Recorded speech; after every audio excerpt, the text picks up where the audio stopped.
We just finished up a conference celebrating the 80th anniversary of Seminary. And when I think about where we were a year and a half ago, when we were in the middle of having our campus taken over by armed gangs, it's a miracle that we're here.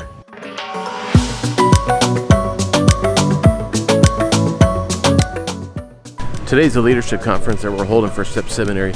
Today we're celebrating 80 years of Step's existence. This is our 80th anniversary, big leadership conference to celebrate it.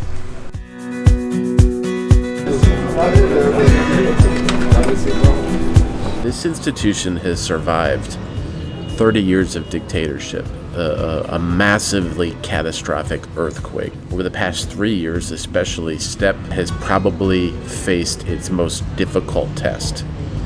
Yet, here we are.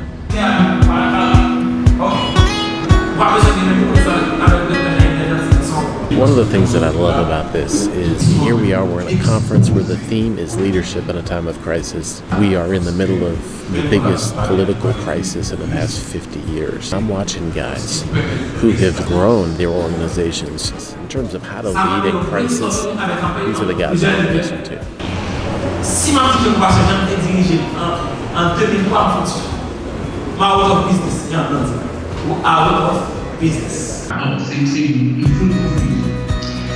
Si tu n'as pas réagi à temps, c'est une chute pour arriver. C'est une faillite pour arriver.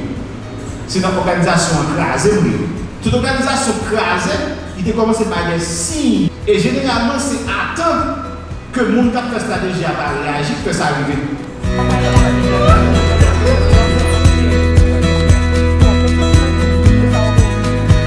Gilmy is the boss. Everything you see happening here, this guy did it, right? I'm working with Luke Perkins. I'm his assistant. He's a little stressed today, but he's doing a great job. The last presenters in there right now winding down. I'm just sitting here thinking about the context that Haiti has been in over the past 80 years. So what is it that makes an organization endure through all of that? But not just endure, what makes it thrive? STEP, by all accounts right now, is thriving. A lot of the struggles are still here. There are several things that are unresolved, but the institution is growing. What makes all that happen? Well, I think about it from a leadership perspective, and I think about it from a missions perspective.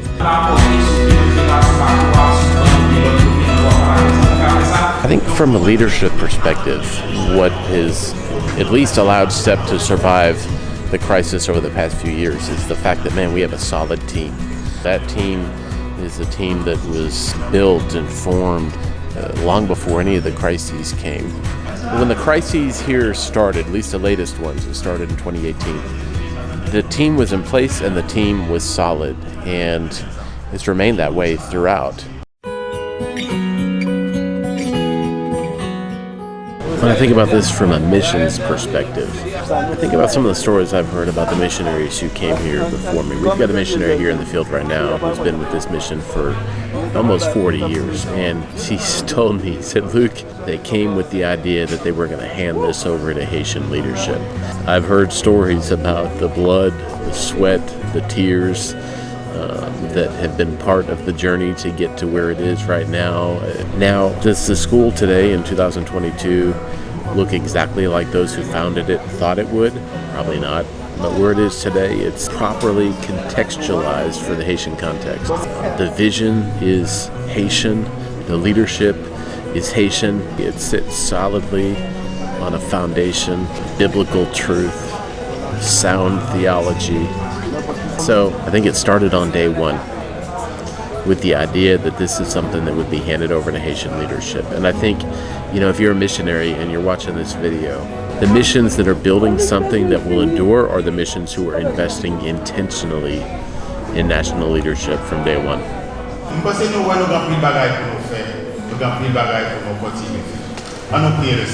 Okay, the conference is done. I think just about everything is packed up. There's a Haitian proverb that says, after the dance, the drum is heavy. So that is true. I think one of the key factors that kind of knits all of this together is this idea of reduplication. It's an idea that is wired into the very nature of how God has chosen to expand his kingdom.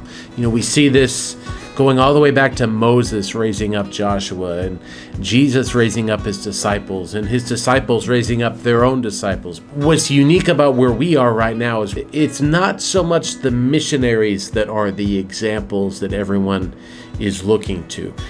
I will certainly work to reduplicate myself. I am working towards that. I'm already working towards that. But more importantly, we're at the stage now where primarily it is the Haitian leaders that are the models. They are the ones that we're trying to reduplicate. And so, my role at this stage as a leader in this system is not so much to set the example, although of course I certainly do that. But my role now is to help Haitians themselves catch a vision for how they can be reduplicating themselves. So I think for you, if you're out there leading a church, or you're a missionary involved in a missions effort or whatever, built into the DNA on day one has to be this idea of reduplication. You've got to be forming leaders. And so think about this. Who is it that you are pouring into that can take the reins after you? Thanks so much for watching this video. We love you guys. We'll see you in the next one.